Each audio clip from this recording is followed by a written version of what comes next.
Hello, friends, and welcome to this edition of the Coming In for a Landing podcast. I am your host, Paul Hudrick, and I am joined by my teammate at 97.3 ESPN.com. That is the great Kevin McCormick. Kevin, thank you so much for coming on, man. I'm very excited to talk some Sixers with you and hopefully make you a semi-regular on this show.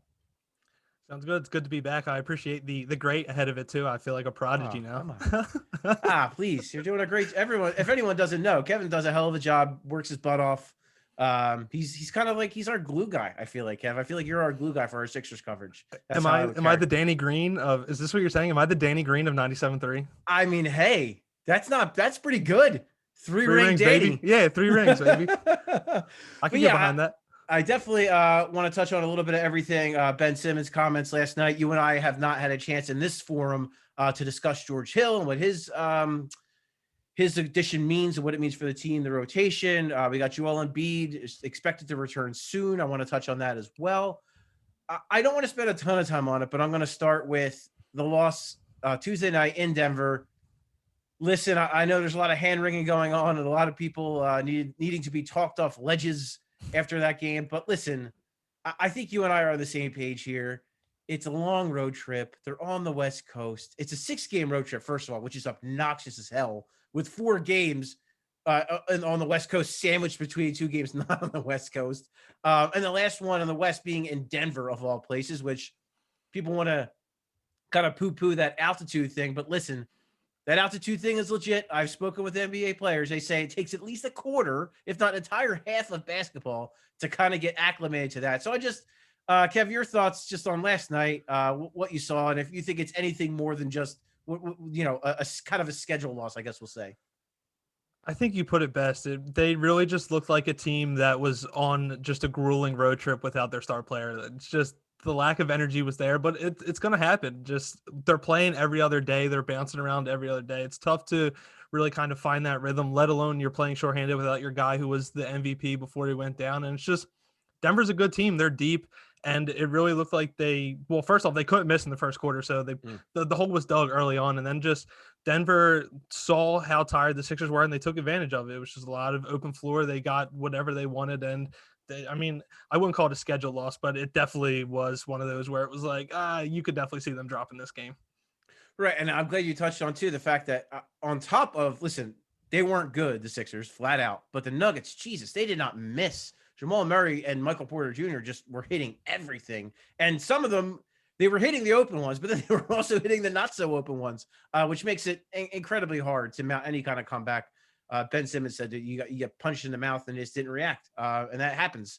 And I think, Kevin, like if I went to Doc Rivers and I said, hey, you're going to go 3-3 on this road trip without Joel Embiid, he would have been excited. If I told him they were going to go 4, the potential now to go 4-2, I think he'd be doing friggin' cartwheels over that idea, especially without Joel Embiid. But speaking of without Joel Embiid, you would hope that without Joel Embiid that Ben Simmons would kind of step up a little bit. And listen, you and I feel like have a very good grasp on Ben Simmons, where he is. I think we're both very level-headed in the fact that we appreciate and respect the talent and how good he is, but we also know the flaws and we can recognize those. We can take a step back and see the totality of him as a player. I thought his comments last night were very interesting. In years past, because I think it was Mark Narducci, the Inquirer, who asked him, like, hey, like you've been struggling lately. Like what's going on? And he literally said, I have to get my shit together. Like for that honesty, that accountability, that responsibility. Like if someone asked him that last year, 2 years ago, he probably gets a little indignant about it and probably is, it doesn't really give a great answer. But I personally acknowledge the struggles, acknowledge he needs to be better. But I thought his comments and the way he carried himself, I thought that was encouraging. It was definitely encouraging. Like you said, it's something that doesn't happen in the past. And I think it shows the effect of bringing in a head coach like Doc Rivers and really seeing how big of the culture change from last season to this season has gone on, and just the growth and the maturity himself. A lot of people talk about the negatives of his game hasn't grown at all and he hasn't grown since he was drafted, but it's really tiny here and there to see. But that's one of those things. It's just Ben Simmons is 24 years old. As simple it is to say, these dudes need to grow up. I mean, they're kids when they come into the NBA, and the spotlight's on them, especially a guy like Ben Simmons, who's been pretty much in the spotlight since he burst on the high school scene. So seeing him understand that he's not playing well and come out and say to everyone like, hey, I got to get my shit together. It shows how grown of a leader he is too, saying that, when your star player's coming out and saying that he's got to get himself together too, I think it'll help people rally behind him more, which they need now without Joel Embiid. So just the accountability and the awareness is great from Ben Simmons.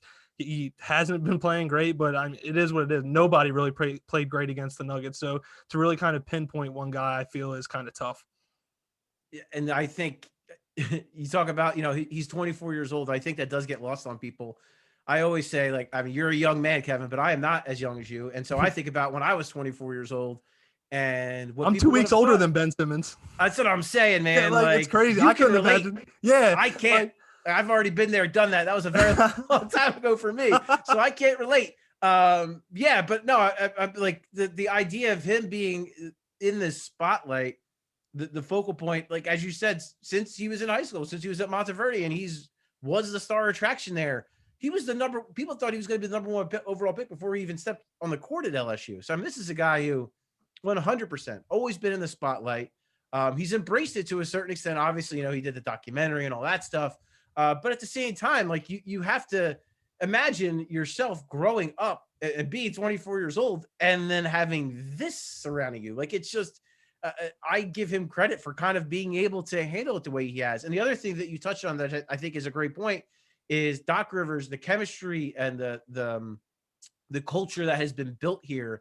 You look at a guy like Danny Green, who is, has won 3 championships, who knows what it takes to win. And Kevin, like Ben Simmons, how many guys has he played with that have won rings? Like, I can't remember the number. It's not many though. I can tell you that. And like 2 of them were like James Michael McAdoo and Thiago Splitter. Like he hasn't played with like a guy like Danny Green, who was a big part of championship teams, who played under Greg Popovich for years, who played with LeBron James, or with LeBron James, and with in Toronto with Kawhi, last year with LeBron and with Anthony Davis. I mean, it's something you can't measure, and I think that's part of the reason too, Kevin, why they're winning right now without Joel Embiid, is just this idea of it's a winning culture, and guys like Danny Green will not accept losing. They will not accept guys putting their heads down when a player's out of the lineup. I think that's been a big part. I think with 10 games out, I think they're 7-3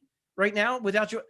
Kevin, if I told you the Sixers are going to be 7-3 with Joel Embiid missing 10 games, what would your reaction have been? I'd ask what you were on and can I get some of it? Right. No, total. And it just goes to show, like, again, just the culture it's been built, not only by Doc Rivers, but by Daryl Morey and the acquisitions he's made. Dwight Howard clearly has been very up and down this year, but no one could question him kind of off the court, what he's brought from a leadership standpoint, and a mentor standpoint, and how big he's been. Now you're adding, to further that, now you're adding George Hill to the mix. George Hill's 34 years old. He has been around. He has played a lot of basketball. He's played a lot of high leverage basketball too. So I guess we'll start with, since you and I hadn't talked about it, what was kind of your initial reaction to the George Hill move, and what do you see? How do you kind of see him? Like, what do you see him bringing to the table for the Sixers all around? For starters, I love the move. It's definitely not the flashy move, especially with names like Kyle Lowry floating around all day, but it's one of those moves where it doesn't really look that big on the surface, but I really feel once he takes the court and he's in this rotation every day, you're going to see just how big of an acquisition he is moving forward. Just because, like you said, he's a guy that's been around, he's been to multiple systems, and the one thing I like about him most is his game is very effective playing off of stars. And you talk about bringing in good vets like Danny Green. Part of what makes Danny Green so good of a vet is that he understands how to thrive off of star talent. So just having that in general is going to be nice. Having another vet there, having a guard, an actual point guard, as crazy as it sounds, to come in and kind of take some playmaking pressure off of Shake Milton in that second unit, it's going to be great. And he's also a guy who could play with the starters at times. I would be far from shocked if we don't see George Hill in closing lineups at times, not only for his defense, but having an actual point guard who can run an offensive set in that half court. I'm glad you mentioned the closing, because that's where I was going to go with it. they don't get Kyle Lowry. You know, they don't have that opportunity. No one gets Kyle Lowry. So that just shows you kind of the exorbitant price that was put on him. And even Masai Ujiri admitted we've overvalued him because he's Kyle Lowry and what he means to us. So we overvalued him. So I think that's the thing where we don't know 100% what went on with the James Harden situation, but we know that with Kyle Lowry, Daryl Morey was not outbid by anybody. If anything, it kind of sounds like the Sixers might have had the most competitive offer out there for him. So you didn't get him, and I know people they really wanted to upgrade the starting lineup, whether that's a point guard that could play over Seth Curry, bring Seth Curry off the bench, or an off guard that could replace Danny Green in the starting lineup, whatever. But I think what you hit on is so important with the closing of games. It does not matter who starts games. It really does not. The 83 Sixers, it was Mark Iavaroni who was starting. Like Bobby Jones came off the bench. Like it does not matter. So to have a guy like George Hill, who what I love about him most is that he just fits in, and you kind of alluded to that too when you see, on the ball, off the ball, playing with stars. He fits in anywhere. Like he could play on any team in the NBA because he's just so versatile, and he's got such an all-around game, does so many things well. He's so efficient. He takes care of the basketball. Like you could literally insert him on any team in the NBA. Right now, you don't think the Milwaukee Bucks would kill to have him back right now? They obviously they had to move on from him in order to get Drew Holiday, so I get why they did that. But right now, I mean, they just had to sign Jeff Teague off the scrap heap. You're telling me they wouldn't want George Hill right now? So to get a guy like that, I think I don't want to say sneaky good, but in a sense I do. I think it's a little sneaky good compared to some of the other moves that were made around the league. It just lengthens their depth so much. And as you mentioned, you can play him to close out games with Seth Curry. You can play him, to close out games with Danny Green. If Shake Milton is hot, you can play him with Shake Milton to close out games. If you need defense, you can ride him and Matisse Thybulle to get. Think about a defensive lineup. And listen, I'm just thinking in the playoffs, with all due respect to Tobias Harris, who will play big minutes. But if you're putting out there like George Hill, Danny Green, Matisse Thybulle, Ben Simmons, Joel Embiid, that is going to be extremely tough to score against. And even if you swap in Tobias Harris, that's still very difficult to score against. So I just think what he brings from an all-around standpoint, I think you're hitting it right on the head when you talk about closing games. That's what's so big, and just the way he can kind of almost chameleon-like kind of fit into the lineup. Where do you see? I think it's pretty clear he's going to come off the bench. Doc seemed to allude to that, and that just makes the most sense. The starting five has been very good when they're healthy and they're playing together. No reason to break that up. How do you see kind of the rotation playing out, especially when we get to the playoffs? Is Doc going to go to 9 guys? He doesn't. I wouldn't imagine he would go to 10. But where do you kind of see the rotation looking like in the rest of the regular season and also going into the playoffs? I would expect George Hill to almost be like that kind of 6-man super sub type of guy, just because of how we talked about of what he can bring at the end of games. I expect him to be that guy that'll primarily run with the second unit, but in the guts of the game will likely be out there with the starters. And then in terms of the playoffs, I feel like there's the potential of having to go 9 guys, just because think you have George Hill, who you're definitely going to play off the bench. Dwight Howard will eat into most of Joel Embiid's minutes when he's off the floor, barring Doc falling in love with the small ball Ben, but I don't know about that. And then you look at Matisse for his defense and Shake Milton, outside of maybe Shake and Matisse kind of sharing a spot in the rotation of offense and defense, what you need through the flow of a game. It looks like 9 guys could be the rotation. Then through the regular season, they'll likely play 10, and with Furkan Korkmaz being that 10th guy. But I mean, moving through the regular season, this probably hurts Tyrese Maxey's chances of seeing a lot of minutes, and I feel he's mostly going to eat into Furkan Korkmaz's minutes, because you won't need Furkan Korkmaz to put the ball on the floor as much as you've needed him now. So it really looks like this rotation shaping out good for the playoffs. Great defensive identity, which they're going to need. Like you touched on, the amount of 5-man lineups that they could throw out with the defensive ceiling of this team is borderline scary. They have all the potential in the world to really just wear down teams in the playoffs through a 7-game series. You touched on a couple interesting things there. I do like that idea, and I could see Doc doing that, of kind of that Matisse and Shake Milton kind of having that. Maybe neither one gets steady minutes. Maybe the first round I think they maybe do, but as you get deeper in, I could imagine it being a situation where if you need scoring, you need ball handling, you go to Shake. If you need defense, you go to Matisse. I'm interested what you think of Dwight Howard, because what I'm really concerned, like if I'm concerned about one thing over the last couple of games, that's kind of a big picture thing. It is the Ben Simmons Dwight Howard combo, and I know we've kind of beaten it to death, but it's we're beating it to death because it's still happening, and I don't know if it's going to stop happening. You talked about Ben Simmons possibly doing more small ball five. I wouldn't mind seeing more of that. If and again, if we're talking playoffs, right? Joel Embiid's playing 35 to 40 minutes a night in that case, so you don't need that many minutes from a backup five. You need 10 to 13 at most. So I guess what do you want? Is like, I guess, do you expect Dwight Howard to be a staple? Like, do you expect Doc to really ride him in the playoffs? Two, do you expect that him and Ben Simmons, that will be a thing in the playoffs, that Doc will try to make that work? Or three, do you think that they either and I'm going to get to that, maybe another buyout guy, or they kind of roll with Ben at this five a little bit? I could see the buyout guy for the regular season. I don't know about the playoffs. In terms of Dwight being a staple, I don't know if staple is the right word, but I think he's going to see minutes. And with the whole him and Ben thing, like you said, Dwight Howard's only going to play 10 minutes. So although it's been a key kind of mishap through the course of this regular season, it's not really going to have the magnitude in the playoffs because it's not going to have the quantity that we see on a night-to-night basis. But in reality, we could just see Doc keep Ben and Joe together just because of how well they've thrived together this season.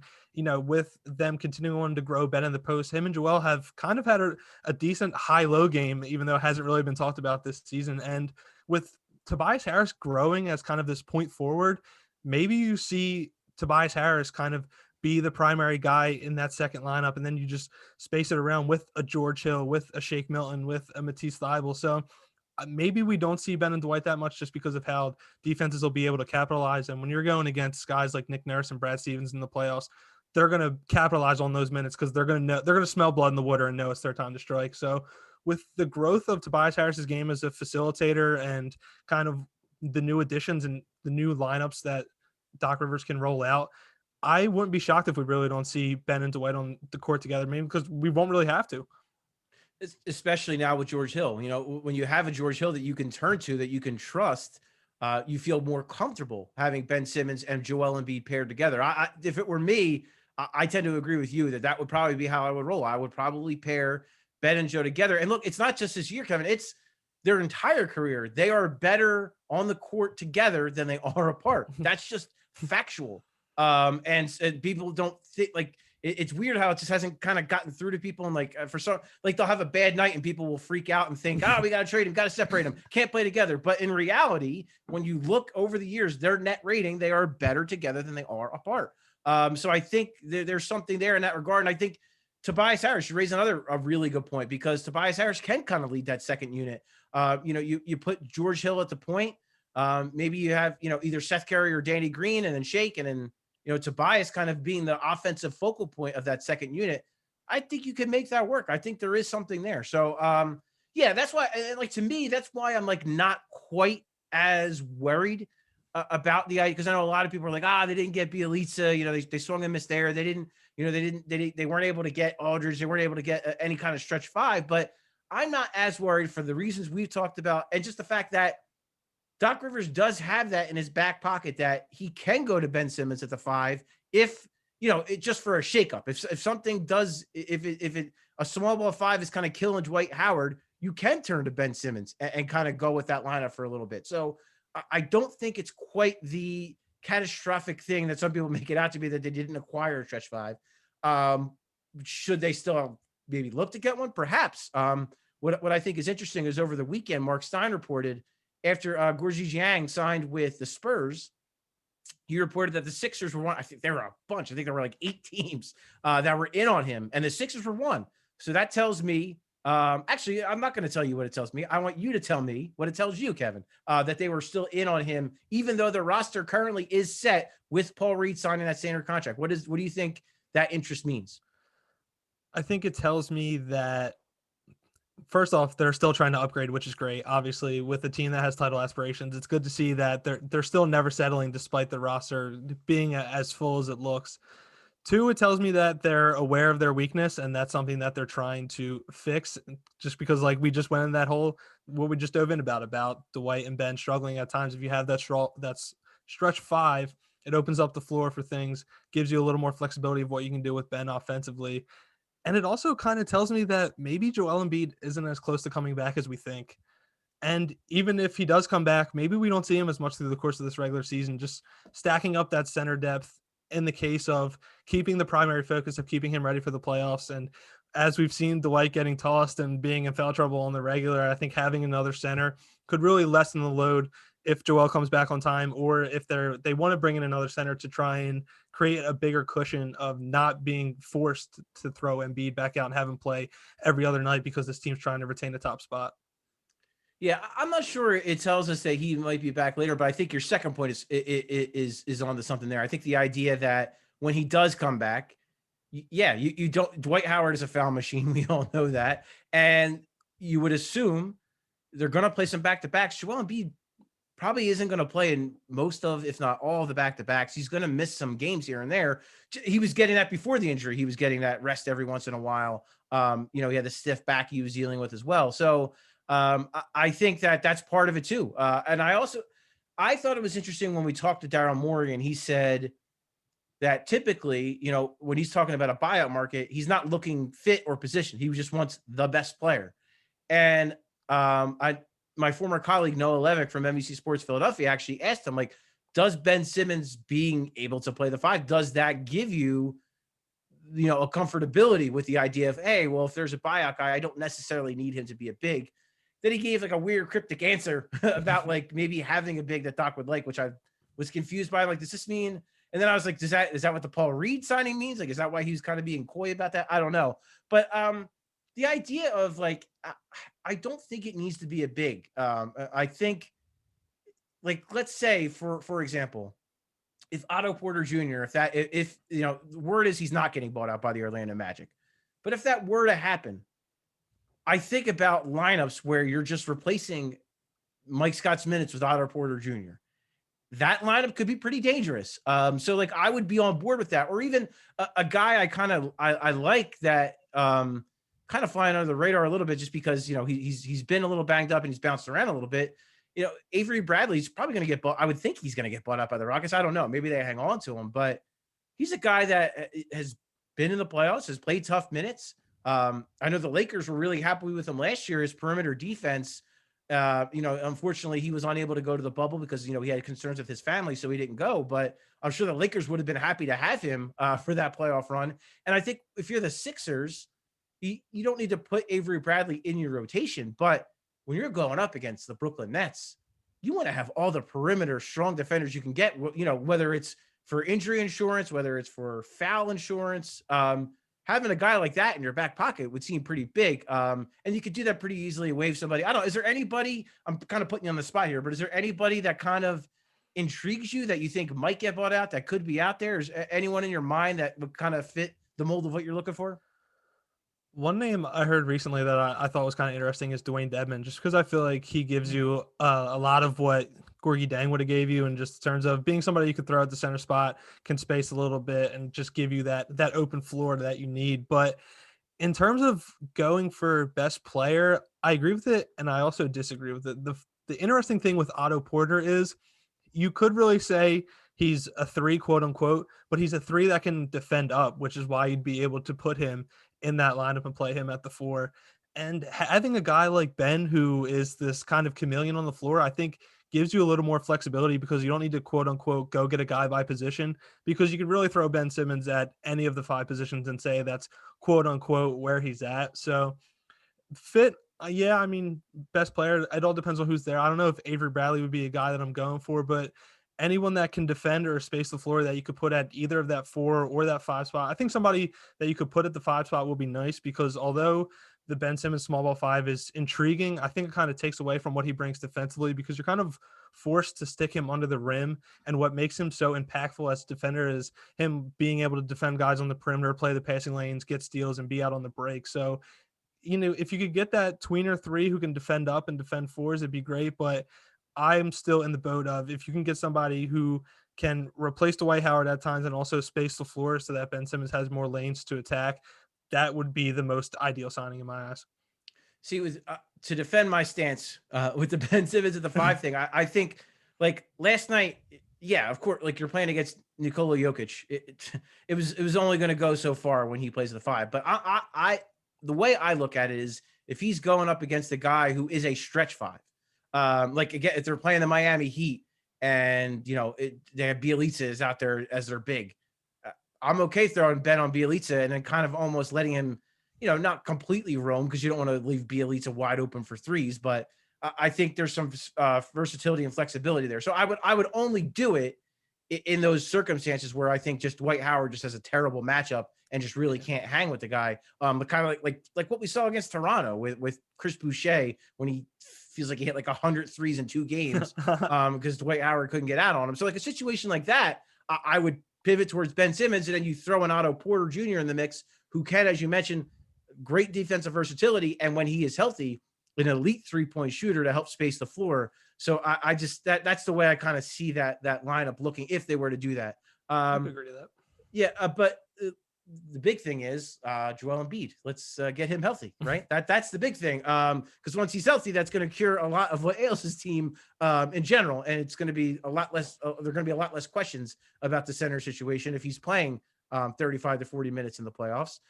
He will not play against the Cavs. We already know that. Saturday, Sunday, it's tough with the back-to-back. Who knows? Like I would be very surprised if he comes back and plays a back-to-back immediately. I would think he's playing one of those 2 games. We'll have to see. I'm encouraged. I think he's like, well, listen, I guess I'm encouraged because we all thought, like when it happened, we all thought the worst, right? There wasn't a single person who didn't think the worst as soon as they saw that. So to be in a position, and then on top of that, even when we found out the news that he'd be out 2 to 3 weeks, to be in a position where it's not season ending, he is going to come back, and that they've gone 7-3 without him, like all of these positives. But I guess I'm curious, Kevin, and I think you shared it on Twitter. Clearly, Joel Embiid, before he got hurt, he was the MVP of the league. To me, that's how I felt. I clearly we're going to be a little biased because we watch the guy every night. We can't help but be biased, but I really did. I thought he was the MVP of the league. The injury, obviously, it's going to affect that. It's going to, his campaign is going to take a hit.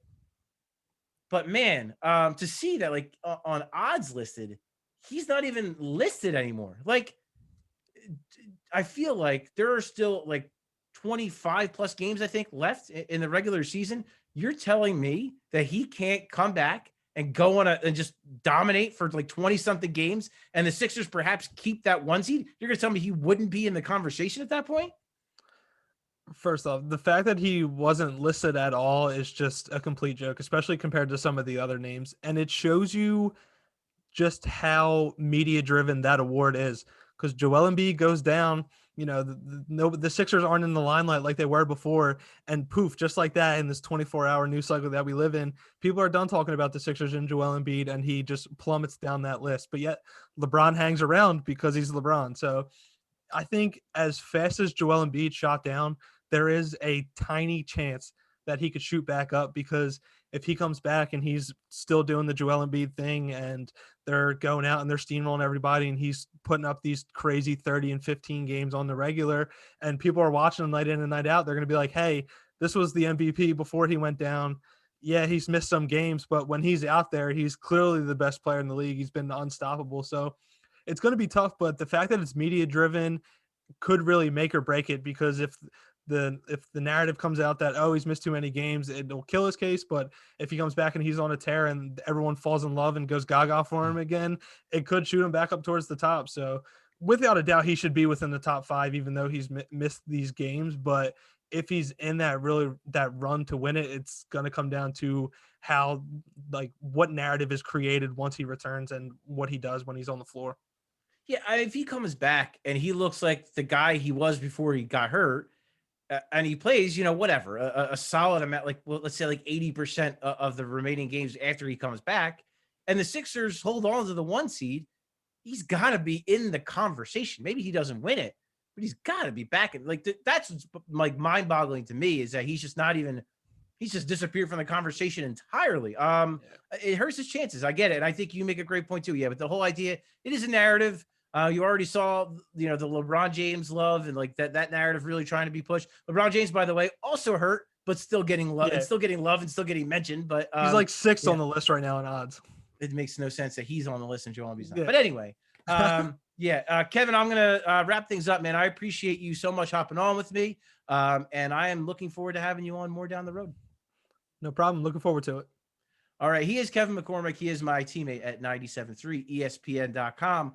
I am your host, Paul Hudrick. Please rate, comment, like, Coming In for a Landing wherever you get your podcasts. I will talk to you guys all very soon. We got the return home, so that should be good for the Sixers. It's going to be good for us. We're all going to get some sleep. No more games past 9 o'clock. Woo! Very excited for that. I will catch you guys soon. And please keep listening to Coming for a Landing. Thank you guys for checking it out.